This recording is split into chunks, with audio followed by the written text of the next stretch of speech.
Bienvenido, Gregor, cuña. Papá, ¿qué haces aquí? Yo me siento padrino.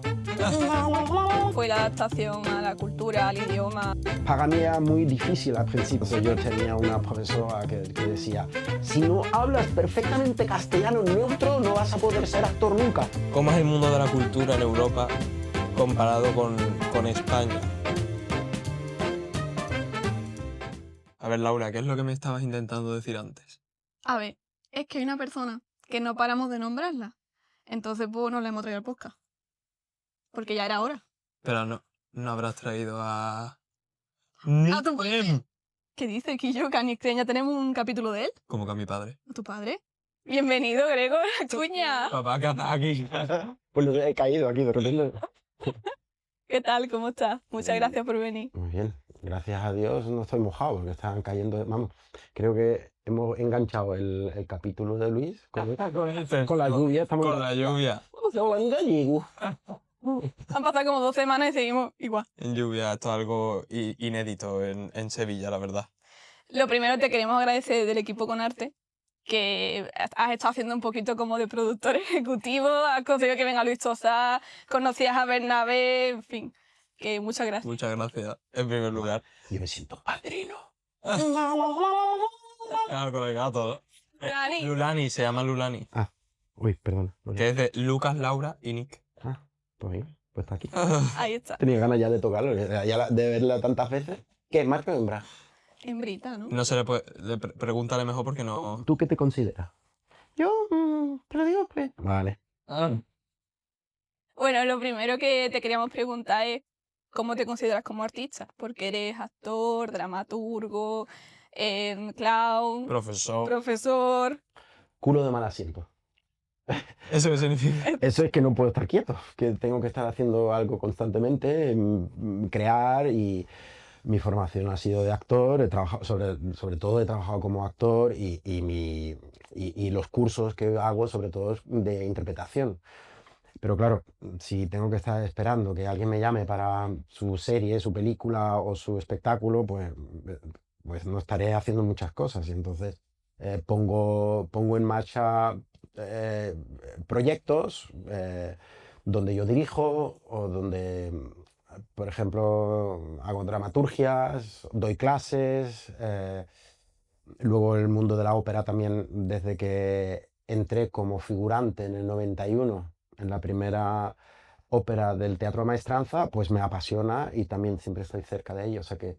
Y hablando de esto de la ópera, justo hace una semana y media estrenaste, ¿no?, en Los Alcázares una ópera que has tenido que preparar en muy poco tiempo, ¿no? Un poco una ópera express, que es la de Magallanes. ¿No hay rosas sin espinas? ¿Cómo fue esa experiencia de enfrentarse a dirigir una ópera en tan poco tiempo? Pues eso fue a través de la productora de 16 escalones, de Manu Sánchez, que la jefa de producción es Marina Rodríguez, y me llamó y me dijo, oye, Grego, mira, tenemos muy poco tiempo, nos ha caído esto y hay que producirlo. Y como ella sabía que yo había dirigido una ópera y he sido muchas veces ayudante de dirección de ópera, pues, y necesitaban a alguien que hiciera sobre todo la puesta en escena, aunque era una versión semi-stage, un escenario al aire libre, no un teatro donde no hay grandes cambios de escenografía, solamente había una proyección. Ahora sí, con un coro de 46 cantantes, con 8 solistas, con una orquesta, y todo eso hay que coordinarlo para llevarlo a escena. Y bueno, pues nos han faltado algunos ensayos para haberlo hecho mejor el día del estreno, pero bueno, eso ha sido un trabajo muy intensivo. Apenas nos hemos visto en casa, hijo mío. Pero muy, muy gratificante porque me he sentido muy útil.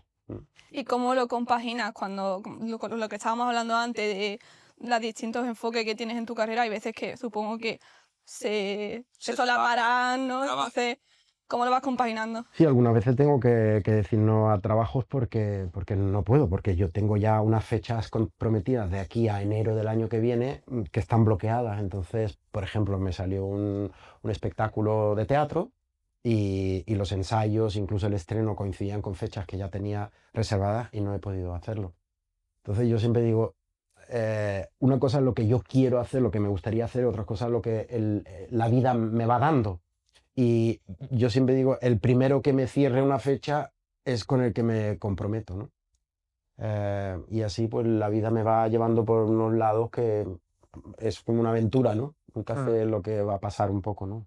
Pues sí. Y bueno, yendo con lo que hablas de la aventura, eres de origen alemán. Entonces quería preguntarte cómo fue este proceso de decir, pues, me voy a España, voy a comenzar una carrera allí también, o empezaste ya en Alemania, ¿cómo ha sido esto? Yo vine con 14 años de Alemania con mis padres a Barcelona y me gustaba el teatro, pero no hacía nada de teatro, jugaba al fútbol. Lo que pasa cuando empecé a jugar al fútbol aquí en España, de repente, o sea, me daban una paliza los del otro equipo y en Alemania el fútbol era sin entrar al hombre, ¿no? O sea, que era muy técnico y empecé a enfadarme con los otros y entonces cuando me fui a vivir a Ceuta, había por la tarde un teatro, o sea, una escuela de teatro municipal y me apunté. Y de repente llegó un momento que dije, a ver, actor podré ser toda la vida, pero jugador de fútbol y con las palizas que me están dando, tendré... Y aposté y dejé, porque eran como los mismos días, y dejé de ir al fútbol y empecé a hacer teatro. Hasta que decidí estudiar arte dramático aquí en Sevilla, en el Instituto del Teatro, que hay un capítulo con Pedro Álvarez Osorio, que fue profesor mío. Ahora te íbamos a preguntar justo de eso, Y ahí- sobre tu experiencia y en ahí el instituto. Y ahí decidí, era un instituto, era un sueño, porque en aquella época había una serie muy famosa que se llama Fama. Y era una escuela que yo quería estudiar en esa escuela. Hacían canto, tocaban instrumentos, bailaban, hacían acrobacia, clown. Era como una preparación actoral muy completa, casi como en Estados Unidos, ¿no? Estaba un poco basada en la Juilliard de Nueva York. Y el teatro musical por aquella época me encantaba. Y me especialicé un poco en lo que es la acrobacia y empecé los primeros trabajos profesionales de teatro que yo empecé a tener con 18, 19, 20 años, eran porque sabía hacer mortales y sabía hacer acrobacia, ¿no? Entré como en el mundo del teatro profesional un poco gracias a esa faceta, ¿no? Claro. No. ¿No lo Yo, sabías, hijo? yo he de decir, pues hablando de eso, yo he de decir que lo del fútbol no tenía ni idea, ¿eh? De que era como una opción a dedicarse. Es la primera vez que lo escucho. Sí, porque siempre que he jugado me ganas tú, entonces yo cómo te voy a decir que yo era bueno de Claro, pequeño, no, ¿no? eso lo has escondido, ¿no? Y aparte del fútbol, ¿cómo fue la adaptación a la cultura, al idioma? Para mí era muy difícil al principio porque mi acento alemán era muy... Entonces yo tenía una profesora que decía, si no hablas perfectamente castellano neutro no vas a poder ser actor nunca. Y entonces estuve 2 años con logopeda y grabándome y corrigiéndome y colocando la lengua exactamente, o sea, haciendo un trabajo muy exhaustivo. De hecho, repetí primero en el Instituto del Teatro también porque mi acento neutro no estaba trabajado. Y eso fueron los primeros 2 años del Instituto del Teatro donde, pues eso, me encanta ahora claro, también con Manu Sánchez, que el otro día fui a ver su espectáculo, me gustó mucho, pues la reivindicación de que la gente habla como de dónde es, ¿no? O sea, Claro. en Estados Unidos nunca ha habido un problema de que tenga uno acento de Texas, acento de Nueva York, o de Minnesota, o ¿de dónde? De California. De California. Sí, sí. Entonces, bueno, pues el acento lentamente se ha ido perdiendo. Y ahora solamente lo uso cuando me llaman para hacer de nazi. O de alemán. En plan, enfadado. Lo típico que decimos los españoles, que los alemanes suenan como enfadados Es cuando verdad hablan. que el como el... alemán- Aber wenn ich auf Deutsch spreche und ganz sanft spreche, dann hört euch... Espérate, vamos a llamar a Marta Hoyos, que seguro que sabe perfectamente lo que hay. Depende de lo que digas y como lo dices, también puede sonar suave, ¿no? El alemán. Nada, sí, es un tópico, ¿no? Sí, yo creo que es un tópico. Ya. Eso sí. Y yéndonos a los primeros papeles en el cine, ¿cuál fue tu primer papel así que te hizo ilusión? Que te digas, hostia, esto ya... Tengo que decir que yo con 18 años, 19 años, estuve a punto de ser Belmonte en la película de Maestranza Films de Antonio Pérez. Quedé último junto a Manolo Caro y y Archero Mañas, que fue el que lo hizo. Entonces eso me hizo estar tan cerca de un protagonista de una película importante que nunca más volví a estar ahí, hasta que también me quedé muy, muy cerca de ser Buñuel en una película de Carlos Saura. Entonces yo el cine, la verdad que he tenido hasta que mi amigo Bernabé me invitó a protagonizar, fueron los días, he tenido muy mala suerte, porque, por ejemplo, una película que se puede ver, que es Amor, Curiosidad y Prozac, es una película española que tuvo bastante éxito, yo hacía el exnovio de la protagonista. Y cuando fui con Isabel, la madre, claro, al cine, de repente, claro, eso se había rodado en una discoteca y yo digo, ahora salgo, ahora, y no se me vio. Y Isabel me dijo, escucho tu voz, sí, eres tú, pero no te veo. ¿Dónde estás? Y no se me vio. Y después hice otra película con una escena maravillosa dirigida por Paco Mir del Tricicle, con los que yo había trabajado, con Pablo Carbonell, una escena chulísima, que yo era que regaba las ramblas de Cataluña, eh, y cuando fui al cine no me había dicho que la había cortado. Entonces, Es que esto pasa mucho, ¿no? Dentro del mundo de los actores que a lo mejor graban un papel en una peli, en una serie, y ese papel nunca aparece. nunca aparece. Y es como un golpe muy bajo, ¿no? Muy duro. Claro. Entonces, he hecho más televisión y publicidad que cine. En televisión, ¿no? Podemos mencionar a Rayán, Aquí no hay quien Sí, Aquí no hay quien viva, viva. Plaza Alta, ¿qué tal? Plaza Alta, La Peste, Allí abajo, The Night Manager con Tom Hiddleston. Eso como es. Pues eso son cosas que de repente yo estoy en Madrid ensayando Carmen con la Compañía Nacional de Danza y me llaman, oye, ya que mi representante de entonces me dice, ya que estás aquí, es que necesitan actores que hablen inglés. Em, y me presenté para un camarero. Salía de la prueba Pedro Casablanc, que es muy amigo mío también, y ha dicho que le encantaría venir aquí Mira. a podcast. Producción. Efectivamente. Y entonces o sea, lo hice y me llamaron al tiempo, me dijeron, oye, te han cogido para la serie, son 2 días de rodaje en una cala de Mallorca, pagando lo que se paga en Estados Unidos, o no, en Inglaterra, y de repente me vi con Hugh Grant y Tom Hiddleston y Tom Holland haciendo allí de camarero catalán. Qué barbaridad.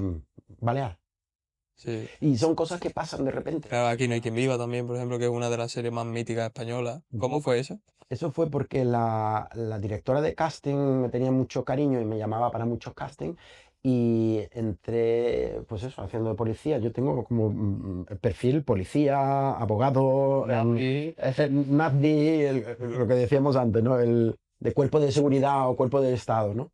Y bueno, y como siempre me ha gustado la comedia, pues le daba yo un toque cómico, que es lo que hacía falta para esa serie, ¿no?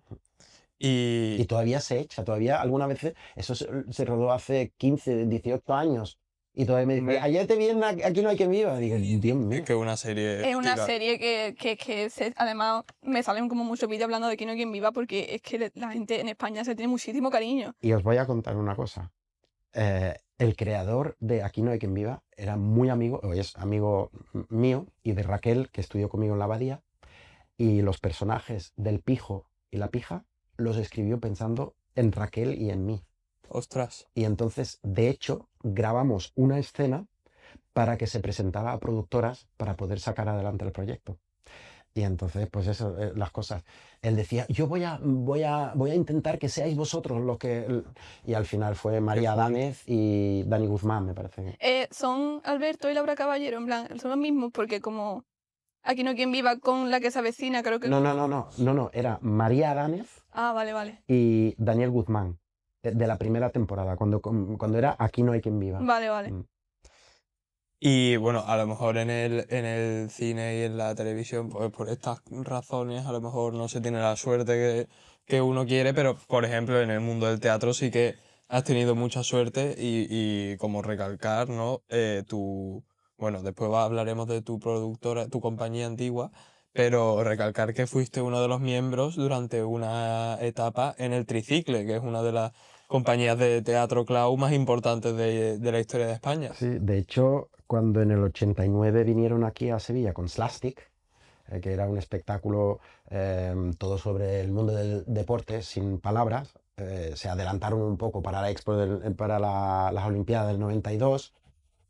Fui a verlo y dije, yo quiero hacer esto, estos son los mejores. Y al día siguiente en el Instituto de Teatro nos montamos pantomima. Y cuando en el 2000 hicieron un casting en Madrid, estaba en Madrid, y buscaban 3 actores jóvenes, entre 20 y 30 años, para hacer sus espectáculos, repertorio y girar por todo el mundo. Se presentaron más de 3000 actores chicos entre 20 y 30 años. Y iba pasando, iba pasando, iba pasando.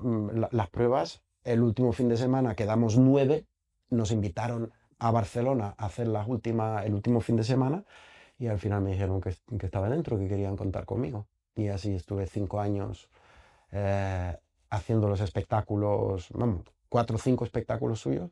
Incluso cuando Lucas nació, 2 semanas después, coincidió que Tricicle estaba haciendo SIT en Madrid. SIT es un espectáculo sobre la silla, en el mundo de la silla, todo lo que ver con la silla. Y Joan Gracia se rompió esquiando el gemelo y tuve que entrar a sustituirlo y estuve 5 semanas en el nuevo Apolo sustituyendo entre Paco Mir y Carlos Sanz, que eran mis maestros, mis ídolos y mis jefes, ¿no? Que para los que no lo conozcan, pues esos son dos de los clowns, ¿no?, más influyentes de la historia reciente de España en el teatro. Y bueno, también aquí en Sevilla creasteis, ¿no?, uno de los primeros centros de arte dramático, ¿no?, de Andalucía, el Centro Andaluz Sí, de Artes Escénicas. era una escuela. Era Una la escuela. primera escuela de teatro musical en Eso. Andalucía. Cuando tú ibas a nacer, dijimos, vamos a volver a Sevilla porque tu madre es de aquí, los padres estaban aquí y Isabel decía, yo quiero criar a mi hijo en Sevilla, ¿no? Y entonces dijimos, pero vamos a hacer algo, vamos a crear.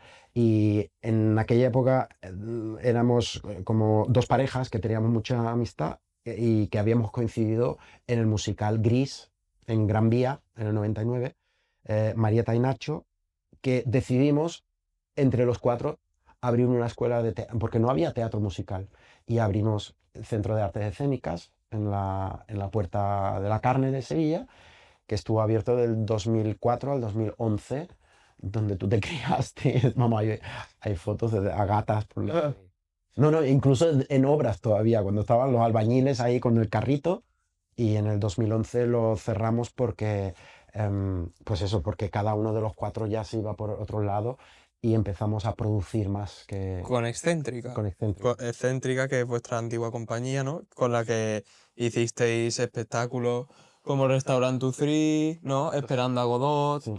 que fue el último, ¿puede ser? Esperando a Godot. Después hicimos un par más, pero con ese ganamos el premio Lorca a mejor espectáculo aquel año, en el 2015, y a mejor actor me lo dieron por Gogó.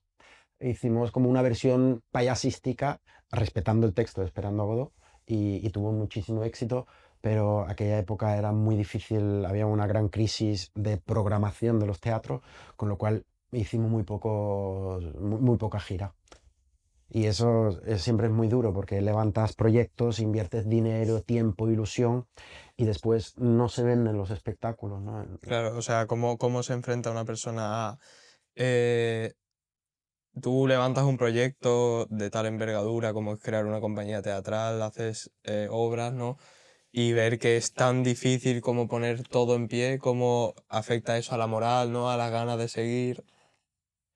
Claro, hay que seguir creando siempre, ¿no? Hay que seguir creando, pero es verdad que cuando una compañía estrena un espectáculo y no logra venderlo, estrena un siguiente espectáculo y tampoco logra venderlo, el tercero ya dice, pero es que, ¿por qué voy a estrenar otro espectáculo si no lo vendo, ¿no? Es muy importante. Durante los años finales de los 80, 90 y principios de los 2000, los ayuntamientos de Andalucía tenían mucho presupuesto para programar sus teatros. Entonces, a través de esos presupuestos se pagaban los cachés de las compañías. Y había muchísimas compañías que no había por qué tener a famosos actores en el reparto, y tampoco las compañías tenían que ser muy famosas, pero había como un tejido teatral importante. En el 2009-2010 empieza a haber recortes, se recorta sobre todo en cultura y en programaciones, y los teatros dejan de tener un presupuesto y las compañías se mueren porque se le ofrece ir a taquilla, pero cuando vas a Priego de Córdoba, a taquilla, y nada más desplazarte 7 personas para allá, el hotel, las dietas, la gasolina y volver, son 900 euros, Y no sabes. y solo hay 40 personas, no ganas ni 300 euros de taquilla, al final la empresa tiene que poner el dinero y pierde dinero. Claro, Y, no, y eso lo puede hacer, pues eso, Manu Sánchez, o se podría volver a conseguir si Andalucía lograse tener un Star System, como en tiempos de Arrayán y Plaza Alta. Andalucía necesita series de ficción, porque esas series de ficción en Canal Sur crearían famosos andaluces, como todos los que son ahora famosos y viven en Madrid y trabajan a nivel nacional, porque ellos pueden trabajar en Andalucía, ¿no? Sobre todo se grababa en Málaga, y tienen después su propia compañía y la gente quiere ver a los famosos de sus series de televisión andaluza. Cosa que sí tienen Galicia, sí que tienen el País Vasco y sí que tienen Cataluña, Sí. sus Star System, sus producciones, pero claro, sobre todo por empujado por los gobiernos autonómicos, ellos, por el idioma, ¿no?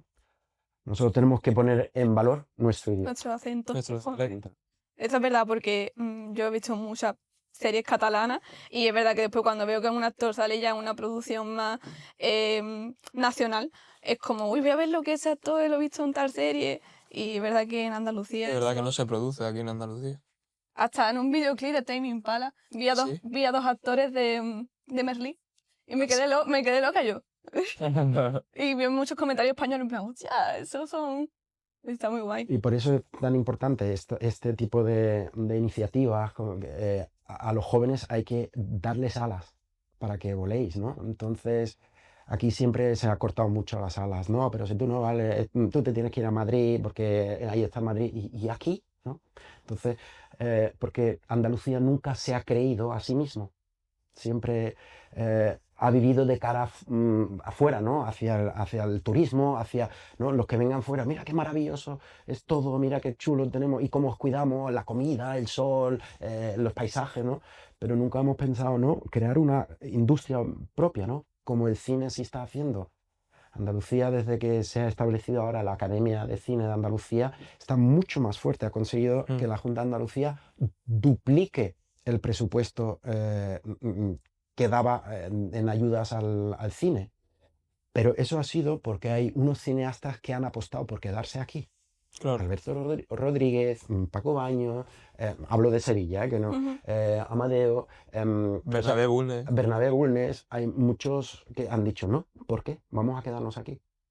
Y bueno, ahora toca todavía el salto hacia la serie de ficción con éxito, porque hemos tenido intentos de series de ficción, pero por lo que sea, por una razón u otra, no han cuajado con el público, ¿no? Hay que seguir apostando y seguir intentando. ¿Cuántas series se producen al año en Netflix, en televisión española, y no todas funcionan? Pero Más que nunca. por eso no puedes apostar todo por una serie. Produce 3, 4, 5 series y verás cómo una va a funcionar seguro. Y ligando un poquito con el tema película, entre tu registro destaca El Mundo Suyo, Johnny Pata de Conejo, pero en 2023 estrenaste tu primera película como actor protagonista con Bernabé, que ya hablamos, aquí está, Fueron los días, y conseguiste estar nominado a los premios Carmen a Mejor Actor Revelación. Entonces, él ya nos contó, desde el punto de vista director, toda la experiencia. Ahora queremos saber, desde tu lado, cómo lo viviste, tanto el rodaje como la nominación. Él me llamó y me dijo, tengo 2 proyectos muy grandes y claro, es que tarda mucho tiempo, necesito mucho dinero, pero se me ha ocurrido una idea que podríamos hacerla casi sobre la marcha, ¿no? Y Y eso me gustó mucho, ¿no? Como de guerrilla, ¿no? Cine de guerrilla que él planteaba. Él venía de hacer documental o seguir a algunos famosos, ¿no? En Sí, su día a nos día. dijo que futbolistas, Exactamente, entrenadores, como planos robados, ¿no? Y eso me encantaba, siempre me gustaba ese, ¿no? Esa mezcla entre realidad y ficción. Y el personaje era un director de cine que venía aquí a Sevilla, tenía muchas cosas similar a mí y lo desarrollamos casi juntos, ¿no? Era como un work in progress entre todo el equipo que se iba formando y la verdad que fue muy gustoso y la experiencia que habíamos tenido juntos de hacer un cortometraje anterior, el de Solo de Trompeta, funcionó muy bien y también me dieron un premio también a Mejor Actor. Y entonces como que cuando estás en buenas manos y te sientes valorado, porque los actores muchas veces damos una cara que parece que nosotros sabemos todo, pero también tenemos nuestra inseguridad y es muy bueno que un director sientes que cree en ti, apuesta, que ¿no? apuesta por ti, que le gusta lo que tú haces, lo que tú propones, porque mm, eso te hace crecer, eso es Claro. muy importante, para mí por lo menos. Y había esa química y entonces nada, o sea, al fin del mundo con él y me sentí muy... eh, era Gregor, Gabino, que se llama el personaje, y Bernabé, ¿no? Era una mezcla, una amalgama entre esos Los tres, Frankenstein. un Frankenstein entre los tres. Y me sentía como su alter ego y estábamos creando un personaje que tenía cosas suyas, cosas mías y era bonito. Pero, o sea, cómo de diferente lo notaste? Me imagino que mucho, pero eso, de venir de papeles más secundarios, de reparto en películas, a todo un rodaje como protagonista, ¿esto cómo se...? Pues mira, es como un regalo, es como tú siempre sueñas, si eres actor, siempre sueñas con hacer un protagonista, Protagonista. claro. Y entonces yo no creo que Alberto Rodríguez me vaya a llamar para un protagonista. No es ser Bueno, no se sabe. no es ser realista, ¿no? O sea, eh, tendré que picar muchas piedras, tendría que hacer muchos personajes de reparto secundarios, tener éxito y empezar, porque hacer cine es convencer a la gente también, ¿no? O Mm. sea, que un director o que una productora apueste por ti, eh, tiene que estar muy convencido. Y si tú, por lo que sea, no estás convencido o no vendes, que estás convencido, que te has sobrado, es más difícil. Cuesta. Claro, entonces conseguir esa confianza, empezando por ti mismo, es difícil, es difícil. Eh, por eso, no sé, hay muchos tipos de actores para todo, ¿no? Y entonces yo me veo muy capaz y muy, o sea, seguir haciendo de reparto y secundario, ¿no? Entonces, esto ha sido un regalo de confianza y mm, también, ¿por qué no?, de amor, ¿no? Sí. Hacia tu trabajo. Pues sí. En una cosa que sí que te ha ido muy bien, y es por un poco tocar una de tus últimas facetas artísticas, es el mundo de la dramaturgia, sobre todo en espectáculos de danza, con el que has estado trabajando desde hace ya bastantes años, que es Johan Inger. Para quien no lo conozca, Johan Inger es uno de los coreógrafos más importantes del mundo, ¿no? Se podría decir.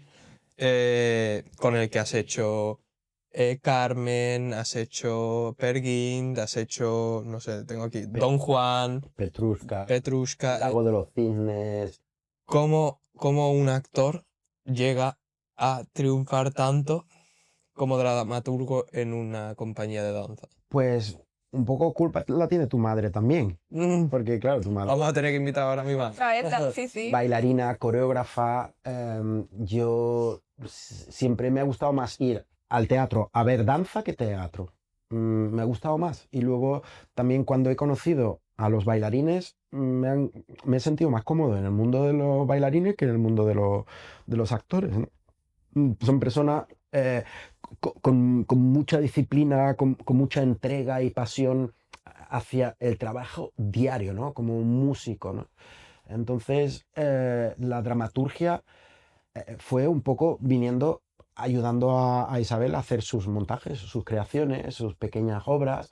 Y claro, si tú vienes del teatro, le ayudas a concretar y a hacer entendible sus ideas coreográficas a un coreógrafo. Y así, con Johan empezamos siendo amigos porque él se vino a vivir aquí a Sevilla y coincidimos porque tanto Isabel como Carolina, la mujer de Johan, eran compañeras en el desaparecido Centro Andaluz de Danza, donde daban clases.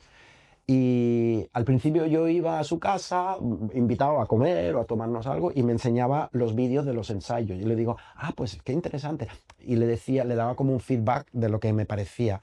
Y él, eso empezó a ayudarle mucho hasta que me invitó a decir, oye, voy a hacer una producción, ¿me quieres ayudar?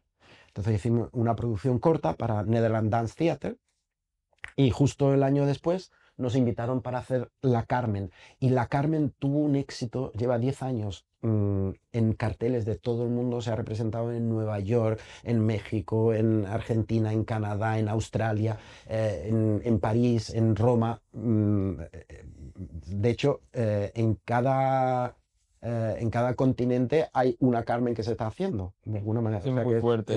es un gran éxito. Y a raíz de eso, pues hemos seguido trabajando. Y he empezado también, he visto que era como un nicho de mercado y hay otros coreógrafos que han empezado a contactarme para que les ayude. Y ahora tengo como 7 coreógrafos que cuentan conmigo para hacer la dramaturgia. Y siguiendo con eso, o sea, tú has, ya entrando en las dos últimas preguntas, tú has, con esto de la dramaturgia, trabajas mucho en Europa, ¿no? En Suiza, en Italia, en Alemania.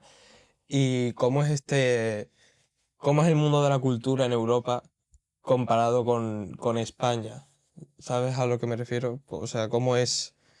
¿Hay más apoyo? ¿Hay mucho más? Sí, mira, cuando de los Pirineos para arriba tú dices que eres artista, la gente dice, wow. Da igual que seas pintor, cantante, actor, compositor, ¿no? Es como, wow. ¿No? O sea, hay como una admiración y como un respeto ya de entrada. Aquí te dice el artista, sí, ¿y eso qué es? ¿Artista de qué? Aquí hay como un, no es que, no quiero decir ninguneo, porque no es verdad. Pero menosprecio, puede ser. Es como que todo el mundo canta, todo el mundo baila, todo el mundo es gracioso, todo el mundo es artista de alguna manera, ¿no? O de eso te va a ganar la vida, Eso, cosas que así. eso, artista, bueno, pero eso, aparte que, ¿a qué te dedicas? ¿Qué has estudiado? ¿Qué, no? Es Sí. como que el arte no es algo serio y algo cuando está con nosotros todos los días, cuando escuchamos música, cuando leemos cualquier libro, cuando vemos las plataformas, todo está hecho por artistas trabajadores, ¿no? O sea, eh, y entonces, claro, eso también eso está pagado también de otra manera. Aquí parece que te pagan un Migajas. poquito y te dicen, oye, que encima cobra, ¿qué quieres? ¿No? Y cuando Te vas fuera. te vas afuera, dice, solo tenemos esto, vamos a intentar conseguirle más dinero porque sabemos que esto es poco para lo Y que... lo que es poco ahí es aquí un Impensable aquí. impensable, ¿no? Mm. Entonces, claro, hay una cosa que me gusta contar, es que yo le pregunté a un director de teatro alemán por qué cada ciudad mayor de 100.000 habitantes tenía una orquesta, un ballet propio, una compañía de ballet, una compañía de danza, una compañía de teatro, una compañía de ópera, cada ciudad un teatro y con su... Entonces me contó que la segunda ley después de la Segunda Guerra Mundial, cuando no hubo nada más que escombros, y estaba Alemania empezando cero, que de hecho se llama el año cero, Ujú. la segunda ley fue ocupar todos los teatros que todavía tenían techo y hacer una programación de música, danza y teatro y abrirlos cuanto antes para el público. Claro. Entonces, claro, si eso es la segunda ley después de una guerra mundial, ¿no? O sea, ya ves a qué nivel de prioridad está Claro. la cultura para esa sociedad, ¿no? Mm. Un lugar donde encontrarse, un lugar donde darle al espíritu que pensar, ¿no? Y a las emociones que sentir, ¿no? Y un poco ya para concluir, ¿cómo ves en Sevilla el panorama actual en cuanto al desarrollo de producciones, tanto de cine como de teatro?